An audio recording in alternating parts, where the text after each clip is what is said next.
I'm Pete Davis, a 3L here at the law school and the chair of the Harvard Law Forum.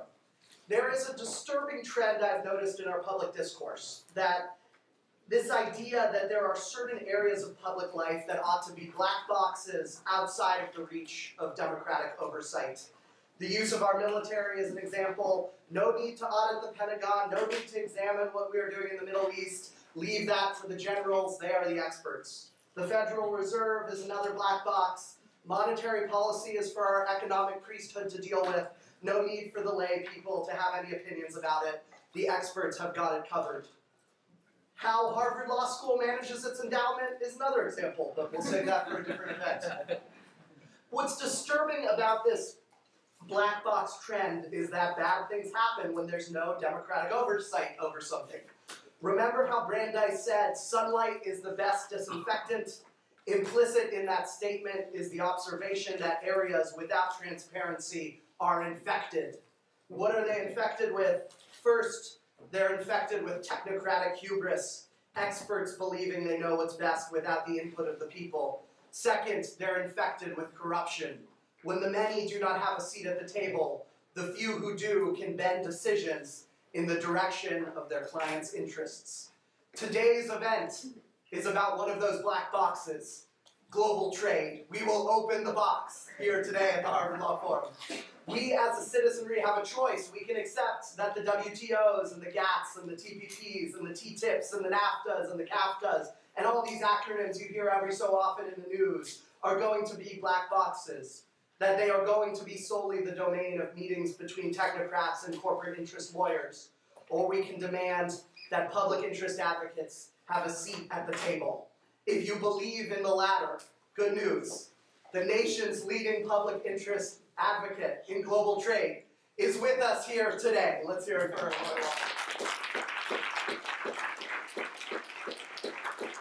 Before I bring her on, I'd like to thank two folks in the audience today. First, we would like to thank ACS for co-sponsoring us. Thank you, ACS, for co-sponsoring us.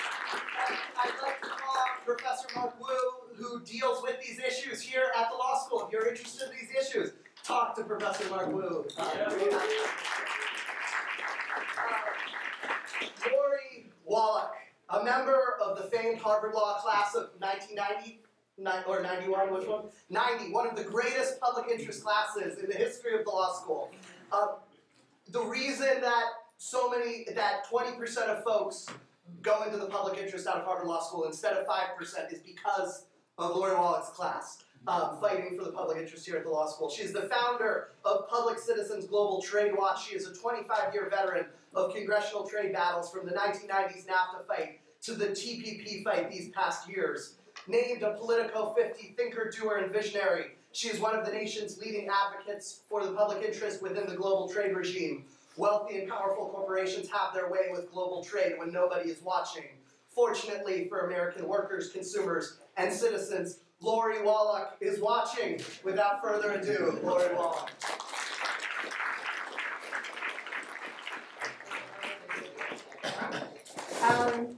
So first of all, thank you all, and thank you, Pete, for being very good in organizing to get me here, and as well as being a good organizer, you're a very good speaker.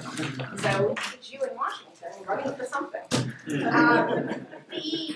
It's a real honor to be here, and also slightly freaky. This is a building that didn't exist when I was in law school, and I actually haven't been back since it came up, so it's a little bit strange to be here. And of course, for everyone who's still in law school, there is a lifelong feeling of anxiety when entering a law school classroom. It's just one of those things.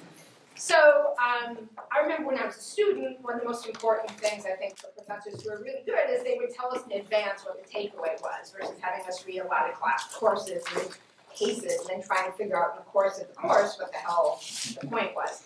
So I'm going to share the two takeaways that I hope people come away with. One is about the policy questions, which is today's trade agreements aren't mainly actually about trade anymore. Rather, they implicate almost everything everyone could possibly care about, and therefore, even though you normally might think trade agreement, it is an issue you got to pay attention to. It affects your lives, and it's something very different than what you might think. And for the students, another sort of takeaway is, I am the living example of having a career path that has nothing to do with where you thought you were going. So for anyone who is anxious, not sure that they know where they're going, or if they're heading in a direction and a couple of years out you say, is this for me? I am the living example of actually basically butt first, ending up in the perfect position for me, for what makes my soul happy, for where my skills have been well put to use. The thing we have to realize is we're going to be spending a lot of our days working. And so having work that gives you joy has to pay the bills, and this does, not getting rich, but that makes you feel good is really something to think about. And so this is not what I thought I'd be doing. My third-year note was on campaign finance reform and domestic stuff. And by accident, I ended up where I am, and it is a path that turned out to be just perfect. So right now, to talk a little bit about the substance, I'm going to start with NAFTA, because it's back in the headlines, the North American Free Trade Agreement. But I also could be talking about the WTO. Those two agreements just simply shattered, broke the model of trade agreements that had been put together from World War II on. So the Bretton Woods General Agreement on Tariffs and Trade, GATT, you all probably heard that undergrad in economics course. That was an agreement that was about things you could drop underfoot, goods that moved across borders, and how you would cut the taxes, tariffs on them, and open up the quotas, the quantitative limits, and then some basic general principles like national treatment. Treat every country the same as you treat your domestic producers or domestic goods. Most favored nation.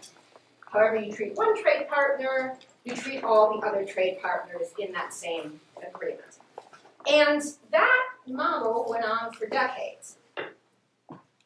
Yes, the World Trade Organization, which replaced GATT, subsumed GATT. The little GATT became one appendage hanging under the WTO with 16 other pieces. It did zero out the remaining border taxes, the tariffs. That really was what was the leftover work of the GATT.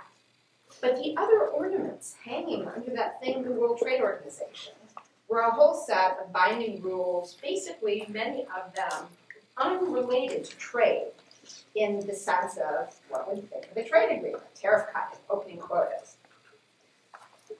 The text I brought, because it's in better condition binding-wise, is NAFTA. So this is, here NAFTA, what the hell is NAFTA? These are the non-tariff rules. So this is the law part of NAFTA. What NAFTA and WTO did is, for the first time ever, set out a system, basically, of binding global governance.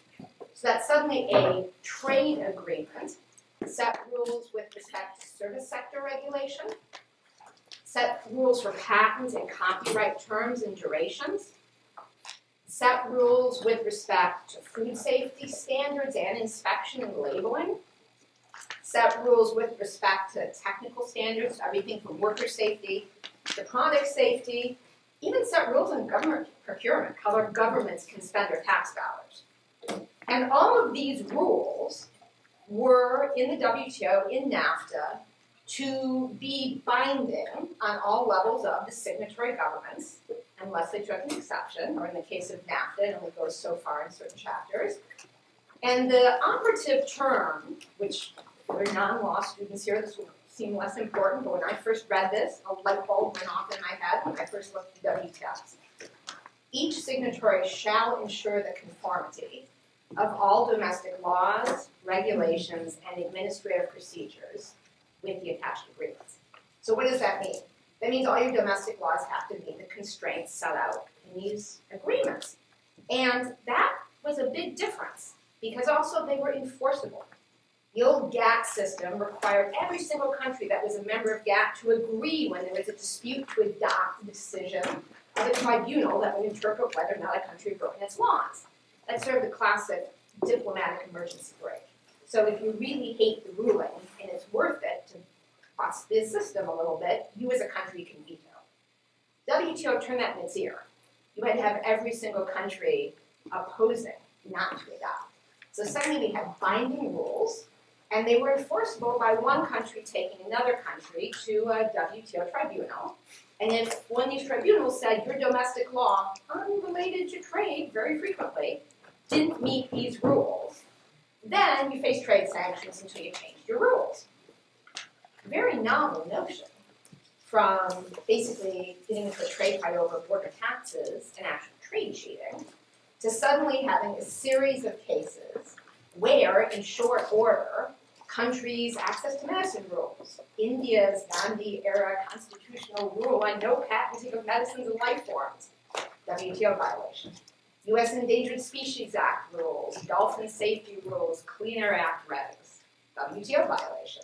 European ban on labeling of genetically modified foods, WTO violation. All of these issues that no one would think of as trade suddenly had gotten sucked under trade agreements.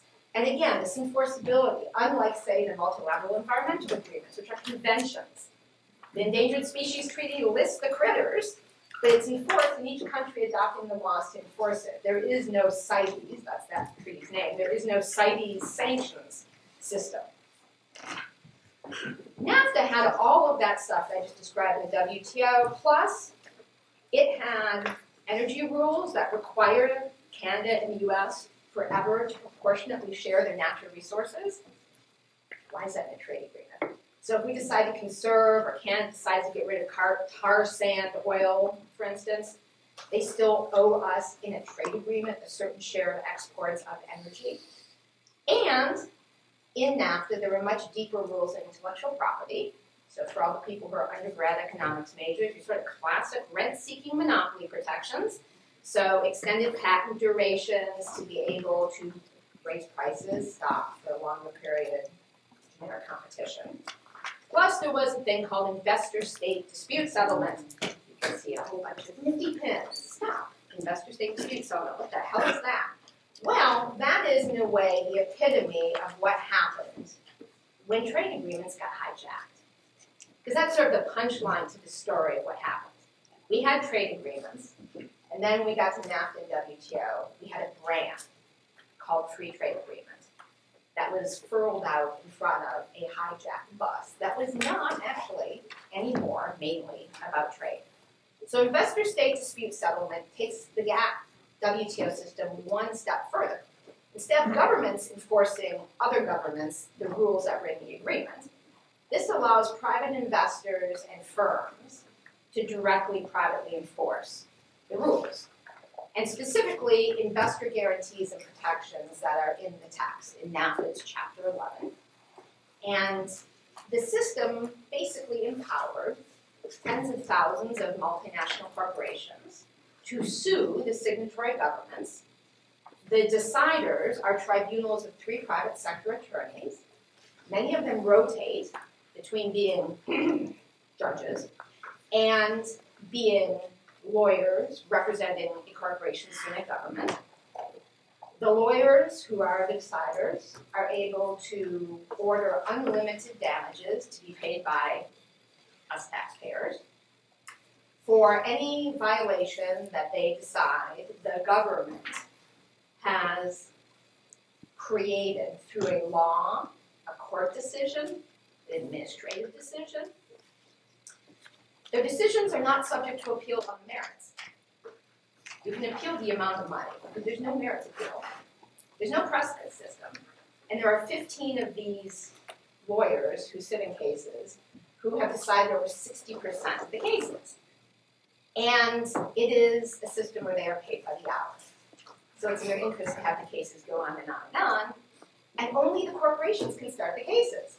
There are no rights for governments to sue corporations for doing things that break the rule. It's a one-way system.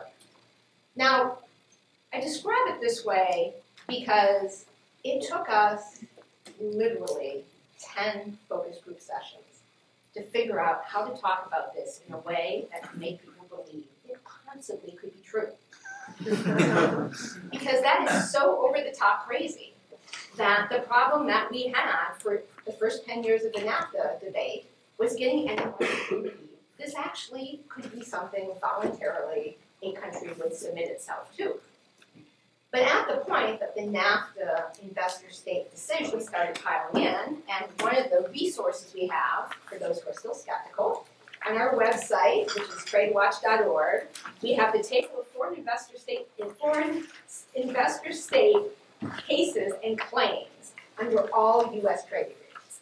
The system has a lot of secrecy. So it's gotten to a time now where we actually get liberated documents that show up in manila envelopes with stamps on them. And we don't know exactly where they are, but we now have them in our library and linked. So this is a list of all the cases, some of our public, and what's happened. The bottom line is just under NAFTA, about $500 million in damages over corporate attacks on timber, water, toxics, land use, energy, etc. laws have been paid out. And just under NAFTA, there's about $13 billion pending. Under all U.S. FTAs, it's about $3 billion paid out to corporations from taxpayers, not U.S., all taxpayers in these agreements. And there's about $30 billion pending. So the investor-state system could be described as sort of the pinnacle of what was really a hijack of the good name of trade agreements to impose this other whole agenda, of which that's probably the most egregious angle of it, though there are plenty of other upsetting things with respect, for instance, to access to essential medicines and extended patent terms in these agreements, just for instance. So if you sort of think of what happened, trade agreements got turned into mechanisms to deliver a different agenda. And there's sort of a question that struck me when I started working on this is, how the heck did this happen? Like, what was underneath that? Because when you're thinking about a strategy to fix it, you have to figure out how did we get down this road in the first instance. And to some degree, it became clear that the trade agreement negotiation process set up sort of a perfect storm when NAFTA and the WTO were first being negotiated that allowed commercial interests, and I'm going to explain why, to basically relitigate things they had lost in public fora. So the wise use movement, probably most people here are too young to remember the name of that, but that was a right-wing property rights movement in the 80s that wanted to, for instance, have compensation for regulatory takings, be the law of the land, which is to say, you have a regulation that brings down the value of my property, government has to pay me. They were after the Endangered Species Act in particular at that time. They lost. That was not something that worked in Congress, nor did our courts accept it. But in NAFTA's investor-state system is compensation for regulatory takings, actually. And a bunch of it's been paid out in different cases. So this ability to get this agenda basically rolled into place through trade agreements happened through a pretty elegant strategy based on some things that aren't true altogether anymore. Number one, this was the first time with NAFTA and WTO that this change was underfoot. I mean, up until then, it really was GATT, it really was tariffs. So, certain negotiations are pretty damn boring. I mean, how exciting can you get over negotiations on, like, underwear and sock tariffs, right? Like I said, no one wants to pay attention. So a new round of GATT negotiations starts. No one's paying attention. It's worldwide. No one's paying attention to that thing starting way down there in that little country of, oh yeah, they're going to extend it to a new, tariff's going to be negotiated over a new thing, whatever it is. BCRs. No one's paying attention. And it's a very secretive process. So in the original days of GATT negotiations, it's because you were trading off tariff cuts between different companies and sectors. And the big deal had to be made about everyone trying to get their thing protected. But the scope suddenly shifted dramatically, but the process didn't.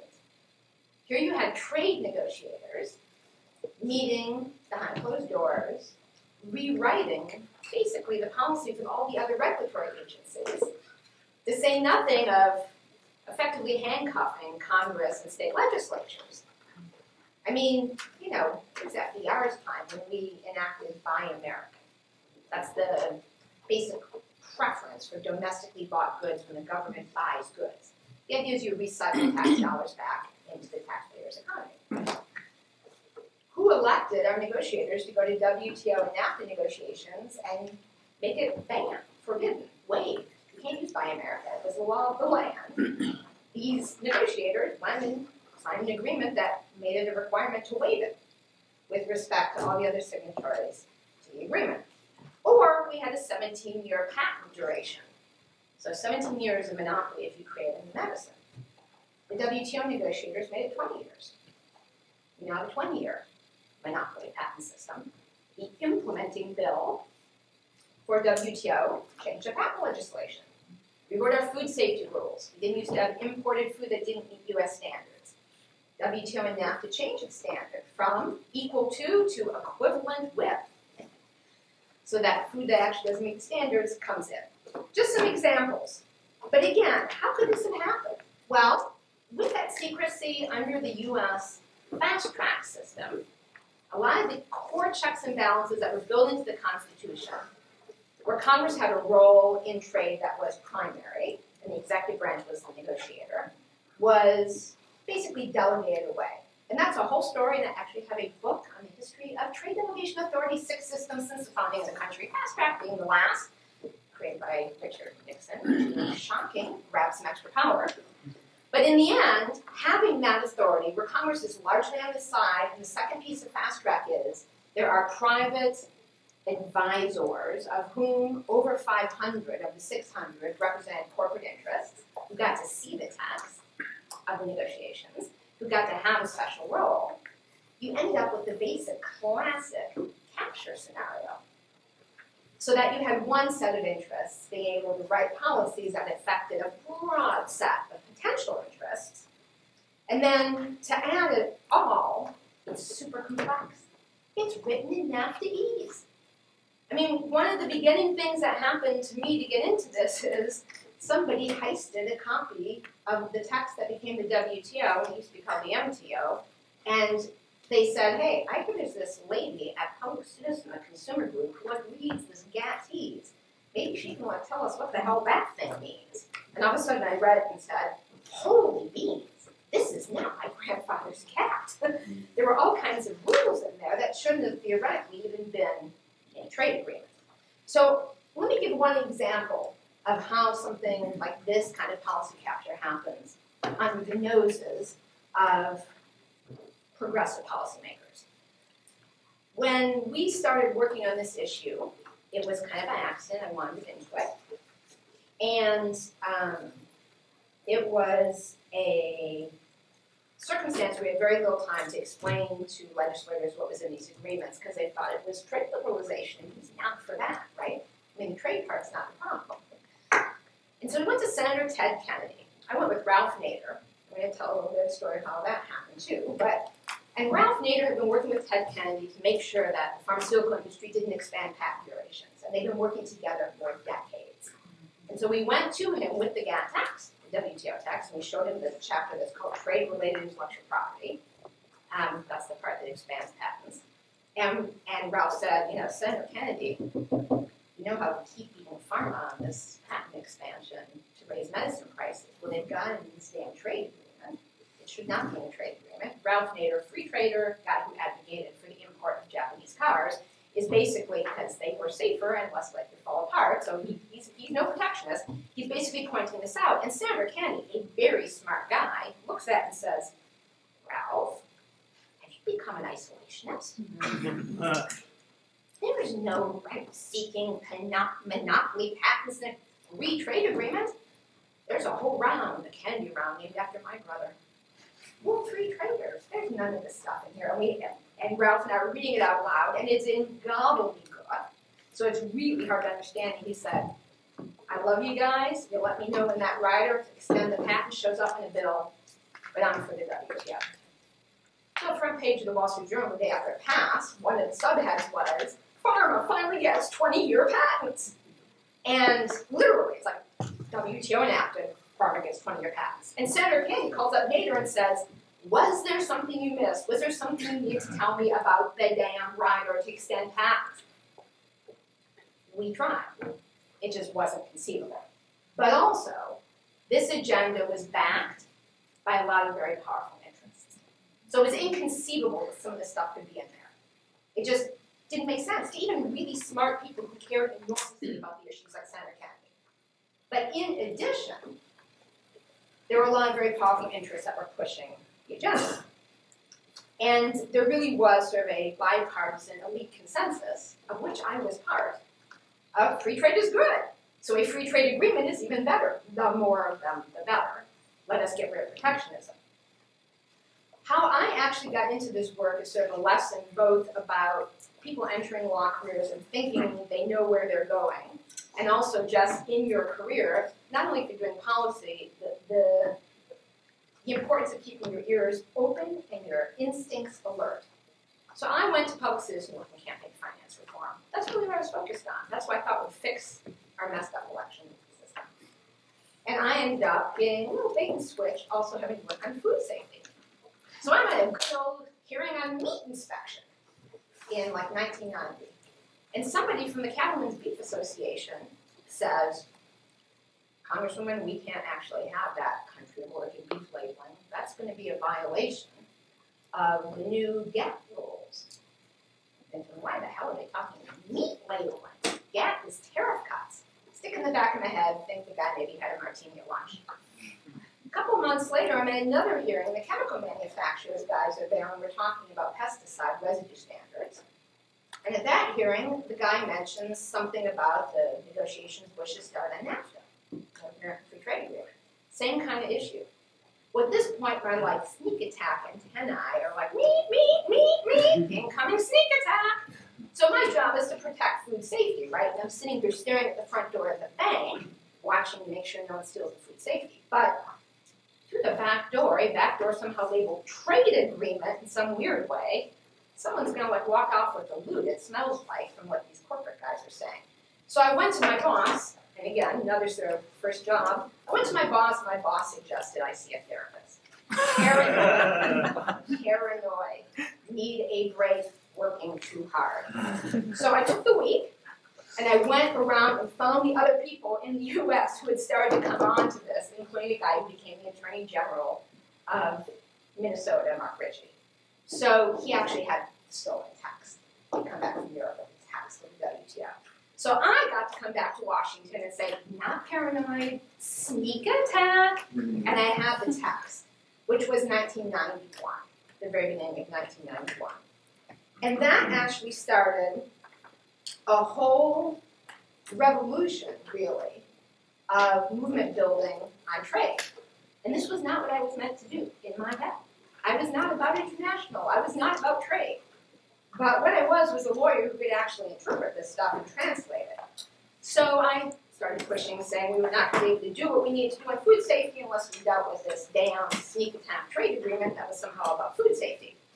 And my bosses within Public Citizen, where I work, still thought I was a little bit unhinged. So they decided to Ralph test me. They marched me over to Ralph Nader's office just to see if he could talk to me about this. Of course, Ralph had figured this out like 2 years earlier, and he'd already been involved in Canada in 1988 U.S.-Canada Free Trade Agreement. So I walked in, and Ralph Nader said, so, I understand you think there's some stealthy corporate sneak attack through secretive trade negotiations to undermine a bunch of public interest regulations that otherwise could not be killed in Congress or the courts. Is that what you think? And it's one of those moments where you say, test? Am I wrong? Oh shit, it's Ralph Nader. And I said, well, you're Ralph Nader. I assume you knew this several years ago. And he said, keep this one with me for a little while. I'll take this one. So I ended up working directly with Ralph. It was like a little bit like being trained for the public interest law by Yoda. And, he had a lot of experience and like the right way about him of thinking about how to do these things. And also had access to an enormous amount of policymakers. So over the course of time, basically, we had to face down a lot of ridicule and hatred, which is another public interest lawyer story, which is if you know you're right, and you better have done your work to know you're right, do not be wrong. Wrong is the worst thing you can do when you are fighting very powerful interests and you don't have a lot of power, you must be right. Have done your work and you stick to where you are, well then you're going to get a lot of incoming. So we got called Luddites, idiots. In the course of 1 week on C-SPAN with my mother watching, I was called a racist, an anti-Semite, which is funny, I'm actually Jewish. I was called a communist, and then I was called someone who was funded by right-wingers. Just FYI, none of those things are actually true. So over time, what I really realized, and this is sort of the Harvard law, thank you, that kind that is basically power pushing back. That's power pushing back. If you've got the merits case, you know, it's the old, I can't remember who said this, Dershowitz, if you're strong in the law, pound on the law, if you're strong on the facts, pound the facts, and if you're crap on both, pound the table. Well, I was the table. And if you're doing policy work in the public interest, you're going to get pounded on and called names. Now, I was very lucky, because I had Ralph Nader to put my sort of starch in my shorts, and he had been through a lot of this. But it's a lesson of what, if you're going to take on power, you're going to face. So here's the sort of the deal. I was super blessed because I had a lot of international partners who were waking up at the same time to what the trade agreements were. People you've probably heard of, like Martin Kaur, the Oxford economist, and who's Malaysian, and Vandana Shiva from India, who's a scientist, and Maud Barlow from Canada, who's a sociologist. And so all of us basically reinforced what we were doing, and we realized we better come up with a methodology to do something about this. So this is a little bit of what I have done, and it's an interesting insight into the kind of things you can do with a law degree that is not the traditional practice of law, which is I've done an enormous amount of analysis and translation. And so just for instance, I brought a couple of examples, and I have copies of these, not the huge static copies, but if anyone wants to see them. So we translated out all of those investor state cases into understandable prose. Because the awards, the decisions are like 500 pages. And we have them categorized by the issues.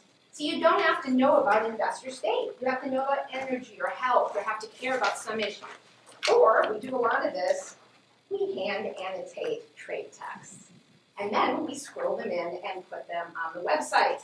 So that it basically has a little bit, and it says, this is the part that does the outsourcing.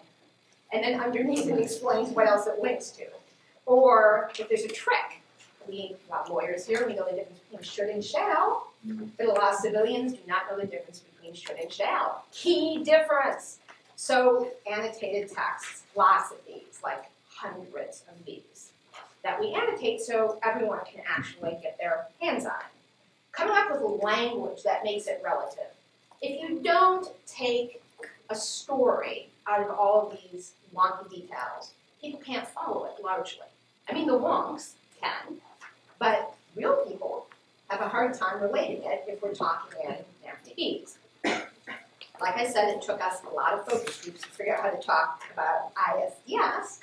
But for instance, talking about the trade agreements as a quiet, slow-motion coup d'etat is a really clear picture of what's happening as compared to saying to somebody, the tariff regime of most favored nation and national treatment has been replaced by a system of non-tariff barrier restrictions, in addition, new rights and authorities, including dispute settlement for corporations. But the notion that things that you care about every day are being rewritten behind closed doors, that's something that really people get and get annoyed about. And then, tracking the outcomes and transmitting them. So I printed out, these are just the names of the companies of the 930,000 specific Americans certified as having lost their jobs to NAFTA, certified by the government. So it's an undercount. And why is this here? Because we litigated the living stuffing out of the Freedom of Information Act to get a standing FOIA order so that every quarter the U.S. Department of Labor has to give us a raw tape of all the data. Theirs is not searchable. We hired someone to make it searchable. We geomapped it.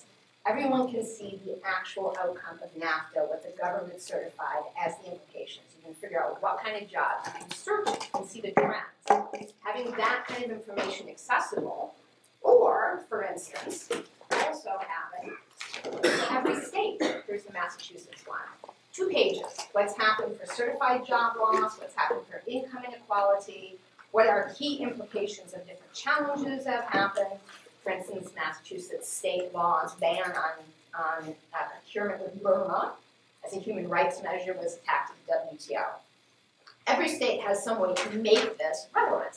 And then we put what the top 10 exports trends have been for each state's top exports, the actual trade card, how it's been working out economically. Or listicles. NAFTA 24, just the facts, kind of obnoxious but compelling. It really tells the story in bullets.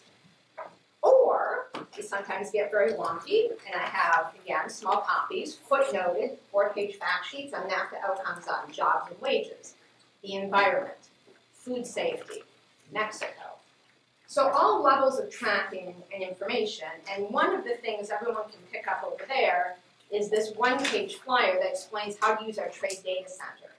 I've hired economists who actually have programs, scraping programs, that can scrape all the government databases, inflation control, it's all in one function, so that you can just go to a page on the trade data center and pull up data that is inflation control, that is accurate, without having to, for instance, go drag into the International Trade Relations database. And then once you have all those goodies, it's outreach.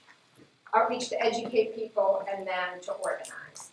Now, all of that was fine as far as educating people, but how do you affect the outcomes? And this is where I'm going to sort of close the story.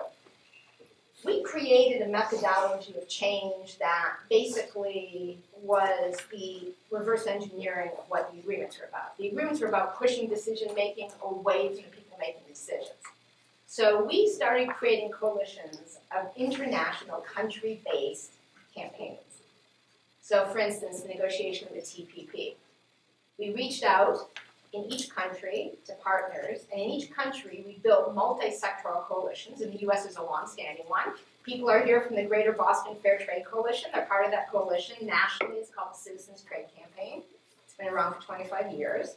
But in many other countries, there's similar coalitions. So we built cross-country coalitions. So we're campaigning as progressive international civil society, not buying the it's us against that country, but actually thinking about what are the right rules for global commerce that put people and the planet first, that have democratic accountability of the people who are going to live the results. We need trade rules, obviously, but we're not the hate autarky coalition. But the question is, who controls them? Who are they for? How responsive are they to democratic changes? And do they reflect what the current issues and challenges of the day are, or are they just pumping out one agenda? So with the TPP, we spent 7 years campaigning to basically continually delay the making of that deal by basically calling out whatever country, sadly often the US, was promoting really bad retrograde proposals to expand that ICS regime, to expand the patent monopolies. And the country-based coalitions in each country basically made it such that their governments couldn't concede to that bad stuff. They couldn't give away that policy space. So a deal could not be made under the old model. And that was delayed long enough so that by the time we actually had in different countries decisions about approving that agreement, the US many years later than planned, we built a US campaign that started basically in 2014. So that when the TPP was finally signed in February of 2016, there wasn't a majority in Congress to pass it. And that was the first time that the US coalition, the Civil Society Coalition, people here in this room helped make that possible with some very tough customers in Massachusetts who needed some work.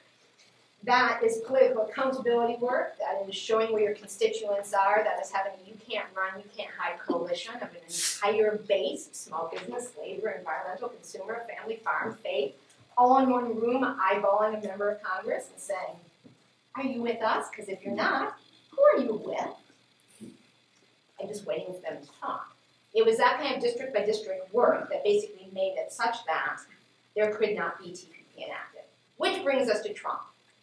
Because, to no small part, the Obama administration pushing and pushing right through the general election to try and have that vote in a lame duck session right after the election, and having that intensive campaigning and having cabinet secretaries in all those swing states lobbying Congress people, doing public events. My home state, Wisconsin, had 4 pro-NAFTA events just in August, September, and October before the election. That really influenced what already was, from my perspective, a live skepticism from working class folks for Secretary Clinton's campaign. So that, in the end, that trade issue Trump talked about, as all focus groups showed, ended up being a deciding issue. The horror of that is that when I was crushed after the NAFTA loss, Ralph Nader pulled me aside and said, hey, you're just being a wuss. It's going to take 20 or 25 years if you're successful in building a movement to actually get these agreements done the way that is more for the public interest. So here it was, 25 years later, and Trump is what comes out of the public becoming aware that the way the agreements were negotiated is god-awful. And the Democrats not really taking a lead on that. And Trump, being a walking, treating multinational corporation, being extremely unlikely to follow through on the things that he promised working people, and being out with an axe against the environment. So what do we do with that? While this administration is clearly a unique threat to working people, the environment, and probably democracy, it is also the case that Trump has had antipathy towards these kind of trade agreements consistently as perhaps his only consistent position since before NAFTA was NAFTA. So while he appointed in many of his cabinet positions people who are for the opposite of what he campaigned on, when it came to trade, he actually appointed the change team. And he appointed the person who is the highest level Republican critic of the status quo, a guy named Robert Lighthizer. He's the new U.S. trade representative. And here is what is damn bizarre for every progressive in the room. His view on NAFTA overlaps probably 70% with the criticisms that progressives have.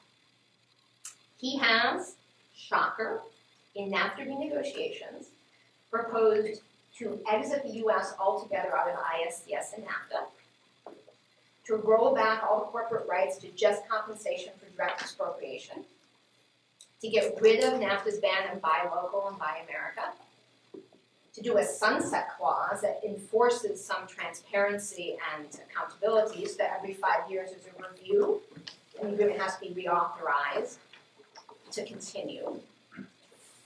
And, most shocking of all, in the next and latest round of negotiations, the 7th round in Mexico City, next week, they're going to offer stronger labor rights provisions than the Democrats did in the TPP. So we have, and the reason to do that, by the way, from their perspective, is they're thinking about, they basically have a national economic perspective. They have a nationalist economic perspective. How do you make it so that you can have working class jobs here, you can have companies succeed? They're not pushing labor standards because they think there is a moral imperative, which I do, to have international basic human rights afforded to all people regardless of where they are. Their perspective is if there's going to be competition, it's at what level is it going to be that we will still have manufacturing in our country. But you end up in the same place. What we think of as a democratic threat of ISDS and a rollback of important safeguards is seen as a sovereignty threat from a conservative perspective. But either way, the proposals, ironically, are many of the same ones, now there are documents out there that you will see are in both a booklet that I actually ran out of printed version, so that I published last year with Vice President Biden's now former chief economist, a guy named Jared Bernstein, which is the new rules of the road. What we're for in a different kind of global agreement, trade and investment agreement. And then specifically, there's a 2-pager on the table that is specifically, what's a good NAFTA? How do you replace NAFTA? Because that's the theme, by the way, replace NAFTA. There's a whole campaign website, www.replacenafta.org. That is the goal. Now, will it happen? Can't tell you. Is it possible that there will be a NAFTA replacement that could get passed, probably by a majority of Democrats and a chunk of Republicans? Yes, there is. It's a shocker. It could be the first time that a lot of people like me are pushing for an agreement. It is not there yet, but it is being negotiated. And perhaps the biggest threat against it is people inside the administration trying to blow up that change. So there are a lot of people in the administration from Wall Street and from other backgrounds that hate the idea of actually fixing some of these pieces of NAFTA. And perversely, there are a bunch of unions and consumer groups and lefty groups that actually have been demanding those changes that corporate guys hate. So right now we have the Chamber of Commerce threatening to blow up NAFTA negotiations, and groups like public citizen unions calling for a successful mechanism like NAFTA we can support, which is the Alice in Wonderland circumstance that we are now in. And we're going to see probably in the next 3 months what ends up happening, but that's going to determine what this administration's trade policy is. Because so far it's been all talk and no action on the other issues, and that is the game. So I'm going to end there and ask any questions or comments.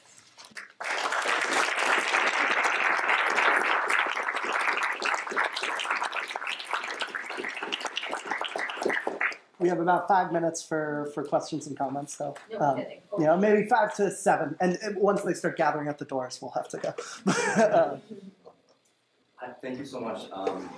My name is Amir Farhadi. I'm a student here. I think you made some really important points, but so I'm a Bernie Sanders voting public interest law person, but I really don't agree with the basic premise of your remarks for 3 very small reasons. Number one, I think that, you know, if you believe in international law, you believe in international law in order to prevent war and to promote peace in the world. And that's where Bretton Woods came from.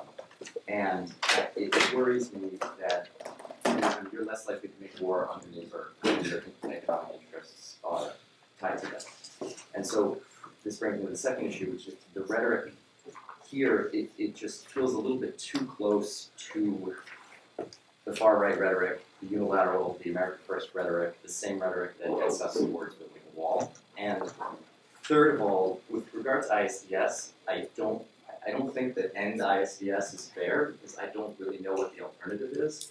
Because before we had ISDS, we had something called diplomatic protection, which is basically if you're an American company and you lose a lot of money abroad, you need Uncle Sam to come and fight your battle for you.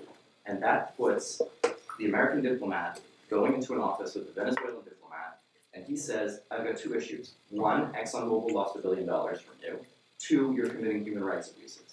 And I don't want those 2 things negotiated on the same table. And I don't want him walking out of there and saying, I got the $1 billion for Exxon, don't worry about the human rights abuses. So those are 3 points, but I really agree with everything you've said in terms of reform. I just don't think end is fair. Well, just on the first, on the last issue, which I will take first, because actually we have a paper on our website about the alternatives to ISDS. And the alternatives are many, but the key one would be basically having risk insurance for the companies involved. So what ISDS did is socialize the risk. Like, why is someone like the Cato Institute, super conservative, against ISDS? Because from their perspective, what it ended up doing is basically giving a government-negotiated investment risk insurance policy paid by the taxpayers of the other countries, paid by us if it gets reciprocal cases, instead of having them, for instance, go to OPEC if they need to have the government involved, or pricing something in the market for their political risk so that you don't end up having the government there, rather they have a risk insurance policy. The other thing you can do, though, which is what happened before ISDS was in these agreements, is you had actual negotiated terms in the contract you got with the government. And it decided what your dispute venue was, and maybe you went to the International Chamber of Commerce's arbitration tribunal. But you negotiated terms, you negotiated the scope. It wasn't one size fits all. It wasn't set of a huge, expansive set of rights and protections.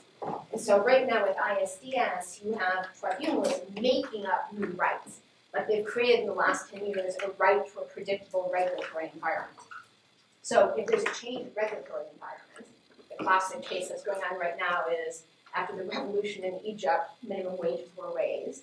There's a French company that is suing for compensation because the environment they invested at, the price of minimum wages, have gone up. They want money back. That's called democracy. Hello, it's a free market. You take your risk, you make your money. That kind of wiggle room is unacceptable. I have no problem with compensation for expropriation. That's why, even though in the NAFTA proposal, all of ISDS is not gotten rid of, I have no issue about having a safe place to get your money back and get a valuation when you get expropriated. But it is totally not acceptable to have one class of already powerful interests, international corporations, have a parallel system of law to get expansive property rights compensation not available in the domestic laws of the countries where they're investing, basically a thumb on the scale, and to have those decisions made on the basis of very expansive one-size-fits-all rules. So you can negotiate, which was what was done. You go, this happens, we go here. If this happens, we go there. These are the 6 issues we're going to fight over, and here are the venues we do it. And you basically price that into the contract. On the rhetoric issue, it's an interesting mess because it is the case, for sure, that Trump has basically expropriated an issue that was created by progressives. And he took the language we created, not the America First, because that's not us. We're actually this, from their perspective, scarily internationalist, lefty, kumbaya, world tree hugging. We talk to people in other countries. In fact, we campaign with them. I mean, that is, we are very different than them. But when we talk about, for instance, some of the practical outcomes of these agreements, the facts are the facts. I mean, a certain amount of money has been paid out in these tribunals. It is the case that the tribunals are unaccountable and extrajudicial and have no due process. It is the case that we have lost a bunch of trade cases about non-discriminatory domestic policies that shouldn't be second-guessed.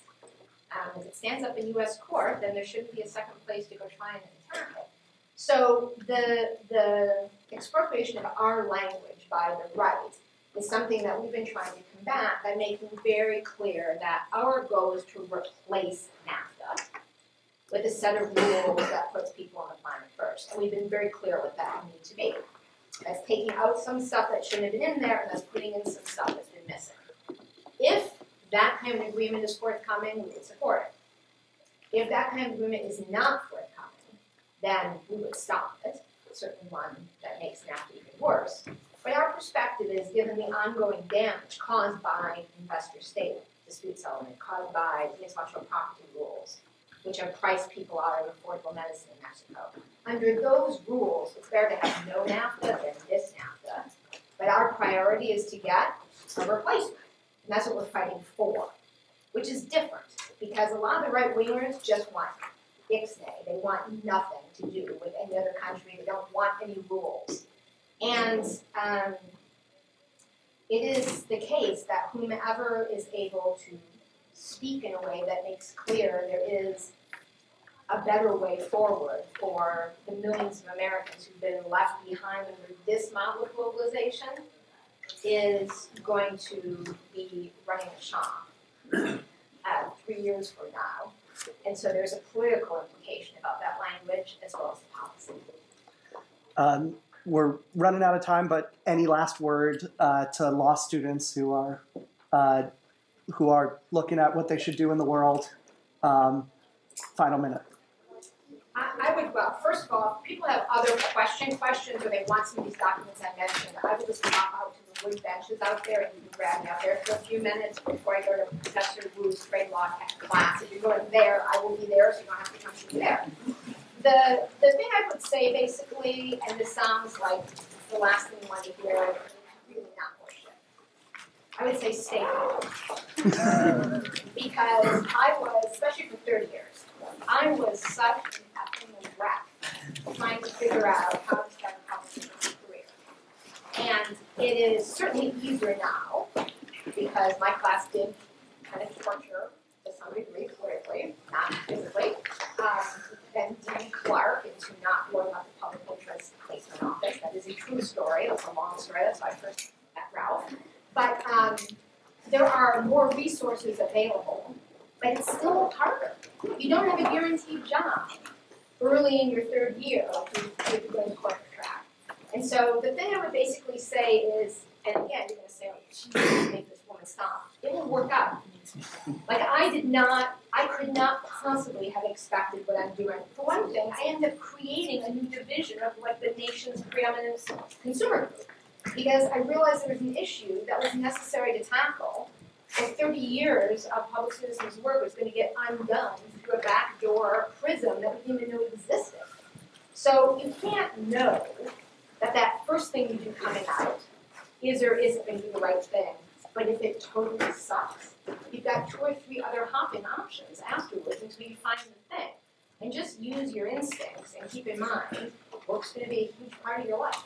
So keep in mind you want to enjoy and have passion about what you're doing. That would be my best. Lori Wallach, everyone.